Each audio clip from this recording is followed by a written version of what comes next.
Mesdames, Messieurs, bonjour, ici Michel Lacroix en compagnie de Jean-Sébastien Légaré. Bienvenue à l'émission, au 19e déjà, une 8e année en votre compagnie. Et comme le veut la tradition, c'est tourné du côté d'Orlando au Salon du Golf pour amorcer cette saison. On a visité les principaux manufacturiers. Jean-Sébastien, qu'est-ce qu'on retrouve notamment chez TaylorMade et Callaway? Oui, on a deux nouvelles familles, M5 et M6 du côté de TaylorMade et Epic Flash du côté de Callaway. Encore une fois, les ingénieurs se sont surpassés avec des technologies avant-gardistes. La plupart de nos collaborateurs sont de retour, notamment du côté de l'enseignement. Jean-Sébastien, on s'attarde sur quoi cette semaine? Sur la colonne vertébrale. C'est le point central de notre corps et qui peut nous apporter de très bons points repères pour notre élan.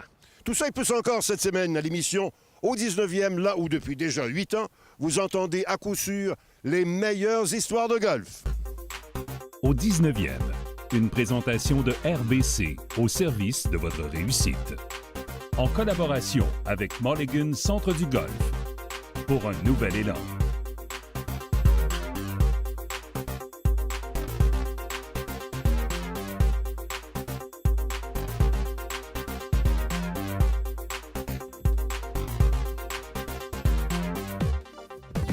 La foire du golf mondial, ça commence ici même, à Orange County National, sur l'un des terrains d'exercice les plus larges au monde. 42 ancres, ils sont plus de 100 compagnies à dévoiler leurs plus récents produits. Ils étaient près de 40 000 professionnels de l'industrie provenant de 89 pays différents à prendre part à cette 66e édition de la foire mondiale du golf. La journée démo, eh bien, c'est comme une vieille tradition. Le temps d'une toute petite journée au grand air, on met à l'essai les bâtons, les accessoires et les éducatifs qui feront les manchettes en 2019. Par la suite, on se dirige à l'intérieur pour les 72 prochaines heures au centre de convention Orange County. Étalé sur environ 16 km d'allées, plus de 1000 exposants, dont 200 nouvelles compagnies cette année, ont permis à tout cet auditoire d'assister aux nombreux lancements de produits, d'acheter et d'apprendre sur cette industrie qui est en constante évolution. Finalement, si la portion bâton de golf n'est pas votre champ d'expertise, il est tout de même possible d'avoir un horaire surchargé avec les tendances mode, la présence d'enseignants de renom, de plusieurs vedettes professionnelles dont la Canadienne Brooke Anderson. On a pu aussi recenser des séminaires sur les nouvelles règles, l'enseignement aux jeunes, l'entraînement physique spécifique au golf, l'apport technologique dans les gestions d'un club et j'en passe. C'est bien simple, si vous êtes un artisan de l'industrie et que vous désirez être à jour dans vos connaissances, on se voit assurément l'an prochain à Orlando à la fin janvier. Jean-Sébastien Légaré pour au 19e. Mulligan Centre du Golf vous présente le spécial équipement.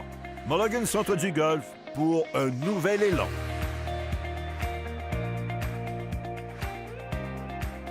Well, I think, the first foremost, we wanted to have great speed in these new drivers. That was the goal. Like, how do we get more speed? And obviously, there's lots of ways to get more speed.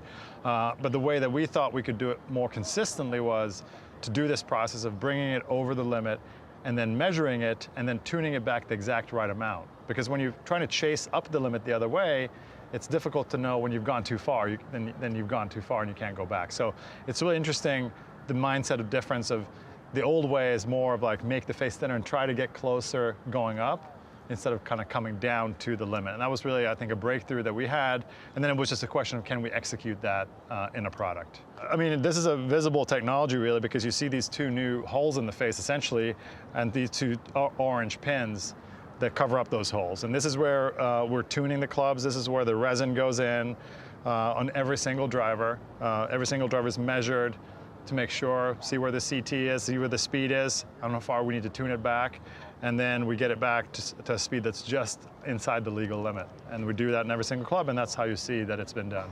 We definitely want to make sure that we maintain the ability for a golfer to really dial in his launch conditions perfectly, and so the first thing we do is obviously we equip it with the loft sleeve. The loft sleeve gives you 2 degrees plus or minus on loft.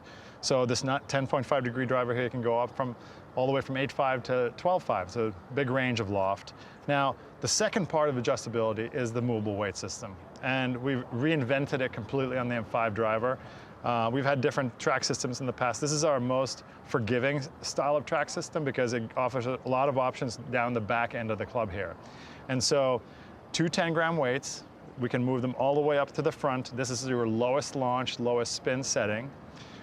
We can put them more of a stock setting like this where one is forward, one's kind of back, or you could put both of the weights all the way in the back for maximum forgiveness. And once you're here, now you can also dial in some more draw and fade, depending on where you want that in your club as well. So a tremendous amount of flexibility there for players to get perfect launch conditions every time. You will definitely see the twist face call out here with the same amount of twists, same geometries you saw in M3, M4. It's worked incredibly well from everywhere from high handicappers all the way to the best players on tour are taking advantage of the twist face. So it's a technology that we're really doubling down on in 2019 as well.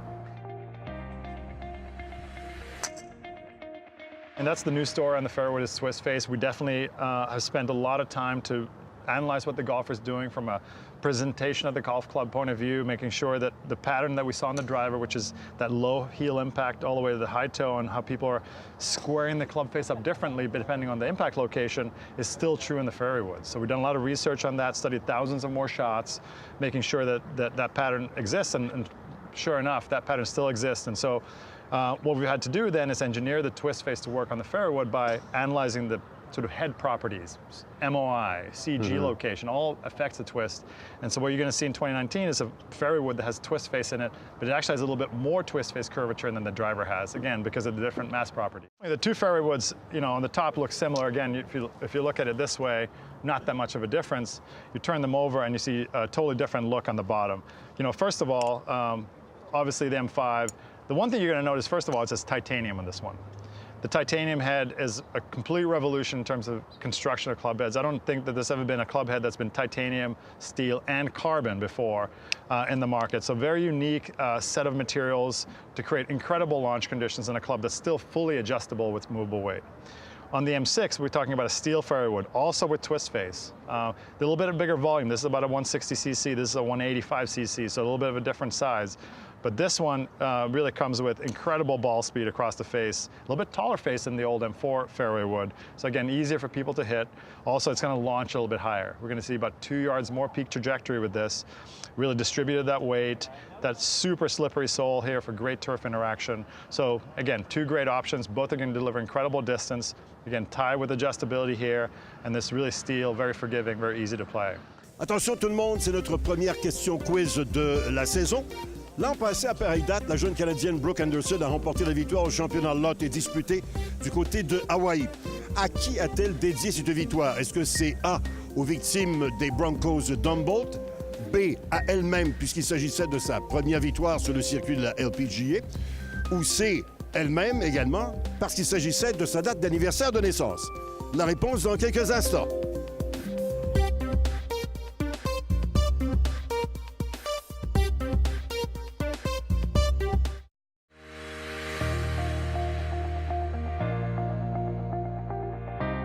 À qui donc Brooke Anderson a-t-elle dédié cette victoire du côté du championnat Lotte disputé à Hawaï? La réponse, évidemment, c'était A, les Broncos d'Humboldt.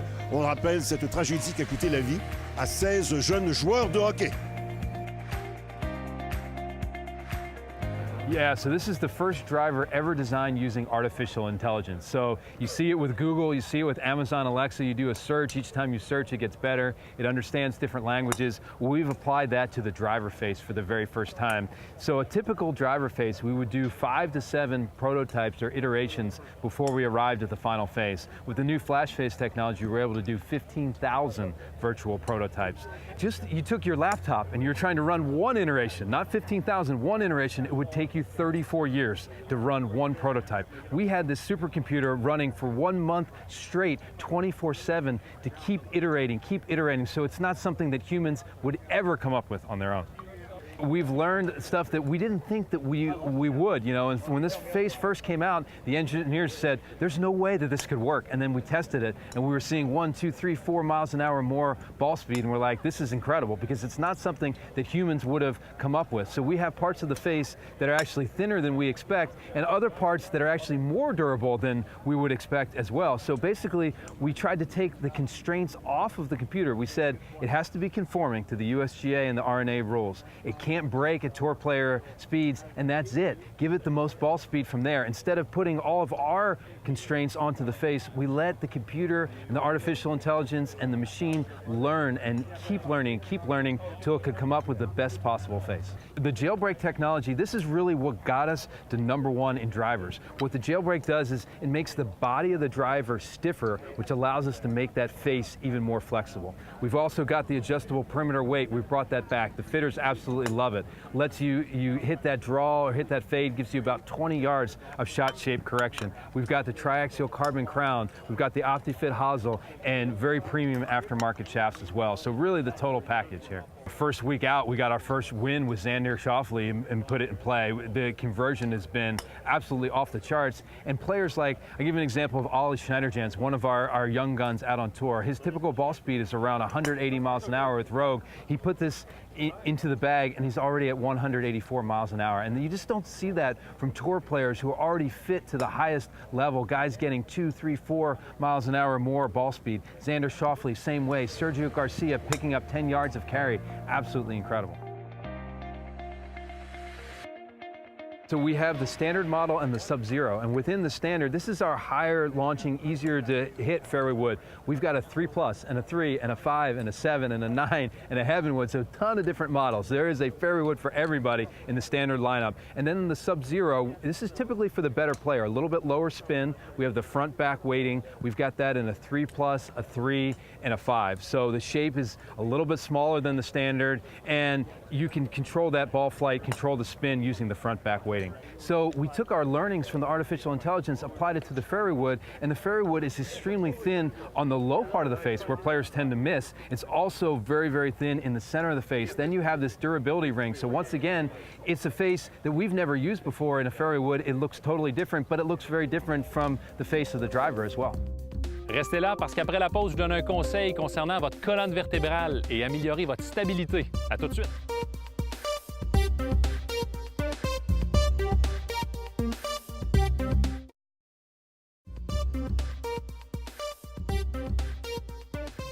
Ce conseil de golf est une présentation de Cobra Puma Golf.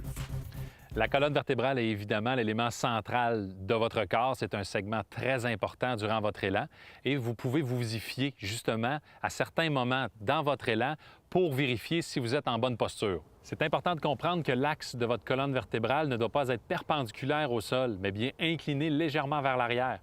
Si l'on tient compte d'une horloge pour un golfeur droitier, on doit avoir l'impression que notre colonne pointe entre midi et 1 heure. Un premier point de repère, c'est lors de la position à l'adresse et c'est la position de vos mains sur votre poignet. Évidemment, ma main droite est plus basse sur la poignée, donc mon épaule droite aussi est plus basse. Ça indique l'inclinaison de ma colonne vertébrale. Exercice tout simple, prenez votre position à l'adresse uniquement avec votre main avant, votre main gauche pour les golfeurs droitiers. Et un coup que vous êtes placé, on reste immobile et on vient tout simplement descendre la main droite. Donc, automatiquement, je viens descendre l'épaule droite. Non seulement ça vient incliner ma colonne vertébrale, mais ça vient m'assurer aussi que j'ai un bon alignement. Bien souvent, on dépose le bâton en gardant la colonne perpendiculaire au sol. Donc, je n'ai pas le choix d'avancer l'épaule droite. Mon alignement du haut du corps n'est donc pas bon avec le simple fait de déposer le bâton au sol. Rappelez-vous tout simplement que si votre main droite est plus basse, votre épaule droite doit être plus basse que l'épaule gauche. Donc, ajustez votre position initiale et aussi ajustez votre routine pour vous assurer d'avoir justement une bonne position. L'élément essentiel de ce conseil, c'est de garder cette inclinaison jusqu'à l'impact. Et je crois que c'est le saint graal de tous les mouvements, de toute la technique entourant l'élan de golf, c'est de s'assurer de créer de la puissance, mais de garder cette inclinaison du haut du corps, de travailler avec le bas du corps. La majorité des gens, ce qu'ils vont faire, c'est qu'ils vont créer cette puissance avec le haut du corps. Résultat, mon inclinaison change complètement et je suis obligé de travailler avec les bras et les mains pour arriver à l'impact, ce qui me limite énormément en termes de puissance. Un bon exercice maison que vous pouvez travailler pour assimiler ce travail du bas du corps, c'est de travailler avec un coin de mur. Je vais imaginer la porte justement ou ce coin de mur avec une baguette devant moi. Simuler des élans arrière en prenant bien soin de garder la tête le long de la ligne murale sans la dépasser.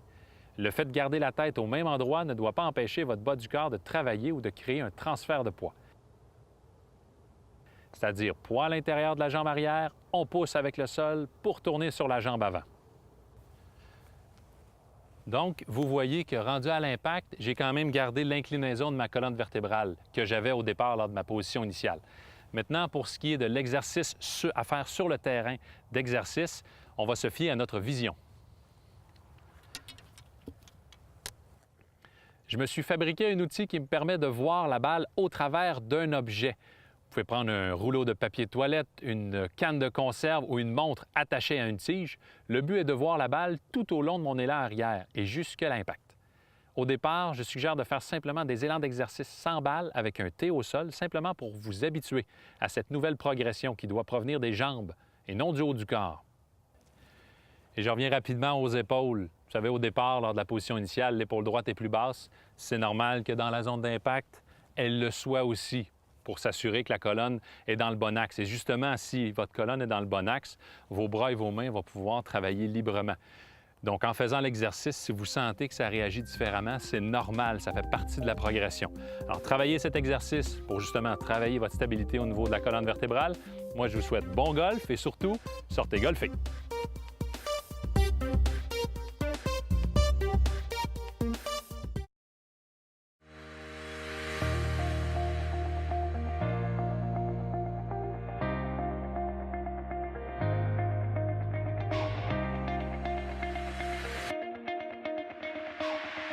Yeah, the most exciting thing, the biggest addition is the addition of the Speed Bridge. The Speed Bridge is a new technology, a new feature that allows us to unlock performance that we've never been able to see in the game improvement iron before. It's kind of a twofold benefit on the Speed Bridge. So number one is about speed. So it enables us to stiffen the frame of the entire head, which allows us to have more energy in the face, increasing ball speed. Also, the Speed Bridge works really well with a through slot speed pocket, so that gives us even more ball speed. So we're seeing an increase in ball speed over the entire face, over M4. The Speed Bridge is the next generation of Ribcore. So what Ribcore tried to do was it tried to stiffen the top line. But if you want to stiffen the top line, so your maximum deflection's in the middle, Ribcore was on the heel and toe. So it was helping. It was helping a bit, but it wasn't all the way. The best way to stiffen the top line is to go all the way to the middle and really get that maximum point of deflection. That's where you want to add that stiffness. And sound is feel, feel is sound. What happens is with this flexible top line, it creates a low frequency. So it vibrates at a low frequency and a long duration, kind of rings like a bell. When you add the Speed Bridge, what that does is it makes the frame more rigid, increases the frequency, and it has a very short duration as well. So it gives that nice sharp, click. The main difference is that the technology is the same on both. Where you have the Speed Bridge, you have the through slot speed pocket. We have the high bar damper that's more active than it's ever been before. The biggest difference is you have the more compact shape in the M5. This year as well, we've been able to really get the M5 to be pretty much exactly the same performance as the M6. In the past, it's been trying to do two things. It's trying to be a better player club and a game improvement club. Right now, it's got the max distance. So you're getting that performance of the M6 in the M5 smaller package, more complete package. We've had a lot of success with 790. The appeal for 790, P790, has been a lot bigger than we even expected. We thought it was a 5 to 10 handicap. It goes to 20, 25 handicap. It's just that, it works that well. So we've tried to separate M5 and P790 a little bit more. So right now, the M5 is more all about max distance. That's what it is. It gives you that max distance, max height. 790 is more on the player side of the iron. And then with the new addition of the 760, which we're getting awesome feedback on the tour right now, they're saying that they get the exact same sound and feel of the previous products, but they're getting a little bit more distance as well. The M6 Rescue really first time ever, like the Fairwoods, that we have twist face in a club like this. So same exercise really in the Fairwood. We have to analyze the mass properties. We have to analyze how people present the club, how they swing. Real people, not robots, real people, how they swing the club, and to see what we need to do to the face to really help reduce that dispersion down. And so we do a great job of this in this club. Also, this has the 1.5 degree twist, which is a little bit more twisted than the driver to really correct for those misses. So again, the M6, a lot of little improvements from M4, but most importantly, it has the twist face. And really with the M6, it's really more of that forgiving club, more of an all-rounder club, no adjustability in this, but really good distance, easy to play club that I think a lot of people will like, especially as it will be available also in a combo set with the irons.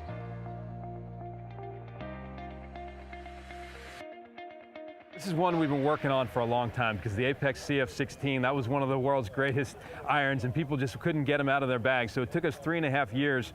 This is our statement iron. This is really our forged tour performance iron. It's a beautiful looking forged shape with a ton of technology under the hood. So you've got the 360 face cup in there that's going to help you with ball speed. A new technology called spin control VFT that adds a little bit of spin back, especially in the scoring irons. We've got a urethane microsphere, so that's going to give you incredible sound and feel, and then a custom tungsten weight in every single iron in the lineup, and that helps with trajectory. So they're a beautiful looking forged package, but there is a ton of technology under the hood in these. So this is the Apex Pro version. So this is really our tour plate iron, but we're bringing a ton of that distance technology into a tour iron. So a beautiful shape, but we've got the face cup in it. We've got the urethane microspheres. We've got the MIM tungsten weighting, all in a beautiful, very, very workable type of package. And then for both the Pro and the Standard, we're going to have a new smoke finish. And this is something that'll be available full-time as opposed to just a limited edition. So beautiful, durable, kind of black smoke finish, and to go along with it, the Elevate 95 shaft in a black finish as well. The Big Bertha irons are easiest to launch distance iron, and we made a Super Game Improvement iron, but we wanted one that looked very, very premium, so you can tell it has a little bit less offset. It's got this beautiful finish, and there's also, once again, a ton of technology under the hood. There's a new engine of this club. We're calling it the Suspended Energy Core, and what you basically have is a floating MIM tungsten weight surrounded by urethane microsphere. It can be up to 50 or 60 grams, so it is a big tungsten weight that is then wrapped in the urethane microspheres, which holds the weight in place, never seen before in all of golf. So the one feedback we had with the previous Big Bertha iron, it was hollow body, tended to sound like a cannon, kind of sound hollow. Now you've got the urethane microspheres in there. It's going to sound like a forged iron, incredible sound and feel, easy launch, and incredible distance. We're bringing Jailbreak to the Apex Hybrid for the first time. This is one that has a neutral launch and spin, you know, so it's going to have kind of a mid-launch. It's a long iron replacement. We've got it all the way down to an 18 degree. You can see that it's fixed hosel, and this is really for your better player. And with hybrids and the better player, they want a hybrid that won't go left. And this hybrid will not go left. It's very, very long, but it has that mid-launch, mid-spin type of trajectory. Mulligan Centre du Golf vous a présenté ce spécial équipement.